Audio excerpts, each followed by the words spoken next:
There are over 206 bones in the human body. These are some of them. Hello, my baby. Hello, my honey. Hello, my ragtime gal. Sonny, you kissed my wife. Baby, my heart's on fire. It's been a long wait, but they say quality is worth waiting for.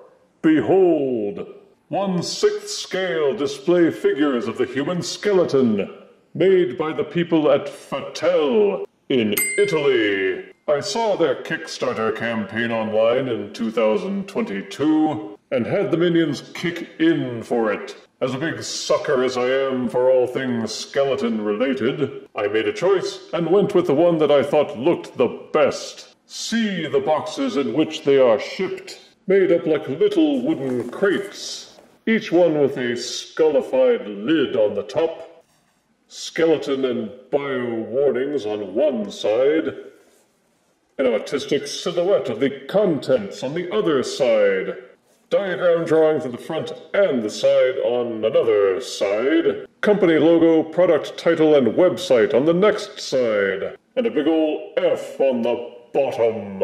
Also included was this plain cardboard box containing the accessories which come with the bundle that was purchased. Now let's get these Fattel skeletons out of their crates and pick a bone with them. When you purchase a Fattel skeleton, there are several options you can get for a bundle. The bundle purchased by my minions comes with a number of accessories, including this double-bladed axe accessory, a tricorn pirate hat accessory, this war hammer accessory, a replica of my day planner book, a cutlass sword accessory, this hanging hourglass accessory, a menacing reaper scythe accessory, and from the people at Fattel, a certificate of authenticity.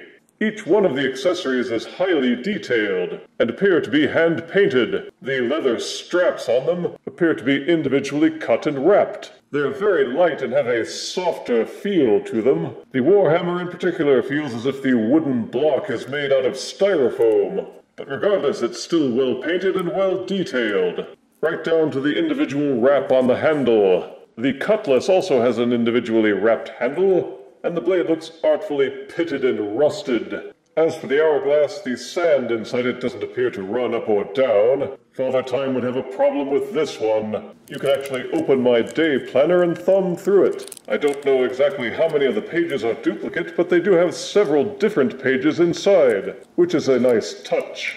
It's just as well the weapons are lighter, since the figures themselves are also lighter, and might overbalance if the accessories they carry are too big and heavy. And these are the stars of the show, the Fattel skeleton figures. These are definitely not the El Cheapo ones you pick up at Walmart every year around Halloween, with only 6 points of articulation, if you're lucky. These are high-end collectibles, only available at a high-end collector's price. Starting off with the exterior appearance, you can order these skeletons in several colors: regular bone white, infected green, warlike red, and famine-like blue, representing the 4 horsemen of the apocalypse. I had the minions get one of the green ones and one of the normal me ones. Whichever color you go for, the people at Fattel also put in extra coloring and detailing. They don't just leave it at one flat color.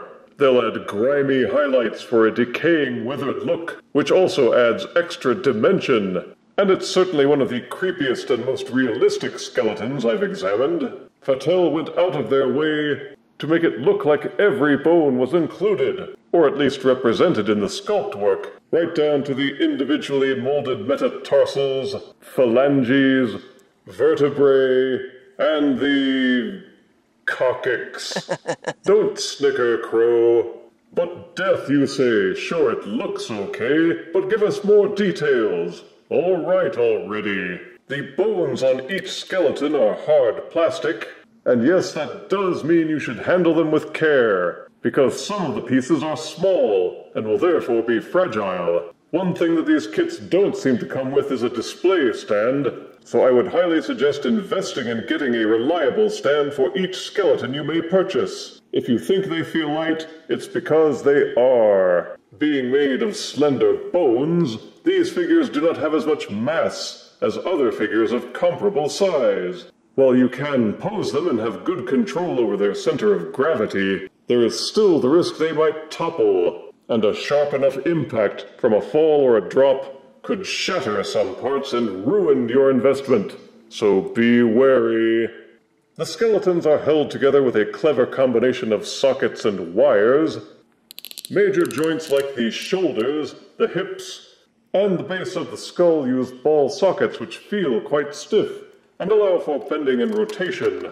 Almost every other joint, including the elbows, knees, the ankles, the spine, the neck, even the fingers and toes, all use specially designed wires wrapped in reinforced sheaths. So in that sense, it can be said to be like the old-style bendy toys, which had wires encased in rubber. The Fattel skeletons take it to the next level, but you should still exercise the same cautions that you would use with a wire-bendy figure. The clavicles, rather than being anchored to the rib cage, are connected to the breastbone with a strong, flexible string. Then they are wired to the shoulder blades, which can be individually rotated. The left shoulder blade has a creepy letter F carved into it for Fattel. Get it? As I mentioned, the accessories feel light, but that was almost certainly done on purpose to make sure the skeletons won't overbalance when holding any of them. The pirate's tricorn hat looks good on either skeleton, but goes with the sword accessory best, to make the green version a pirate ghost skeleton. The scythe requires some assembly. The blade is held into the handle by these two nails, but the nails have been falling out, so I'm looking for some way to anchor them. And then there's the me version. Yes, the Fattel me figure comes swathed in an artfully tattered black robe made of real cloth, and had some graying paint at the fringes to simulate weathering. The cloth also has a freshly laundered scent to it as well. Nice. I'm cinched at the waist with a chain belt. The belt includes a hook where you can dangle either the hourglass or the book. Smart kit bashers should be able to add additional links to the chain so that you can adorn me with both. Hanging around the shoulders is a necklace accessory with 3 medallions. The center one being a rounded medal with my lovely face on it. The other 2 seem to be, shark teeth or something. And of course, it just wouldn't be me without the scythe. Good thing the fingers are individually posable. It lets you adjust my arms and hands to get a grip on the scythe for all kinds of reaping action.